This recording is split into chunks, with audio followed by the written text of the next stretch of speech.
আপনার বয়স 25 থেকে 30, শরীরে কোনো রোগ নেই, এটাই সবচেয়ে বড় ভুল ধারণা। 30-এর পর হঠাৎ যে রোগগুলো ধরা পড়ে তার বীজ তৈরি হয় এখনই। তাই বছরে একবার হলেও এই 3টা টেস্ট মাস্ট করবেন। Diabetes test. আমরা মিষ্টি খাই, সারাদিন বসে থাকি, রাত জাগি। বাংলাদেশে এখন 25 বছর বয়সে ডায়াবেটিস হচ্ছে। তাই এই টেস্টটি করুন বছরে একবার হলেও। এটা 3 মাসের গড় সুগার বলে দেবে। থাইরয়েড ও ভিটামিন ডি।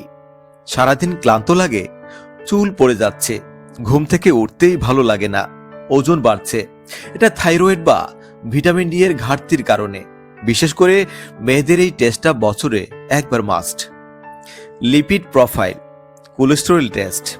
30 বছর বয়সে হার্ট অ্যাটাক, শুনতে অবাক লাগছে? ফাস্ট ফুড আর তেলের খাবারের জন্য রক্তে চর্বি জমে যাচ্ছে, টেরই পাচ্ছেন না। তাই বছরে একবার লিপিড প্রোফাইল করলে হার্টের ঝুঁকি আগেই বুঝে যাবেন। মনে রাখবেন, টেস্ট মানেই রোগ না, টেস্ট মানেই সচেতনতা। রোগ হওয়ার আগেই টেস্ট করুন, রোগ হওয়ার পর আফসোস করে লাভ নেই।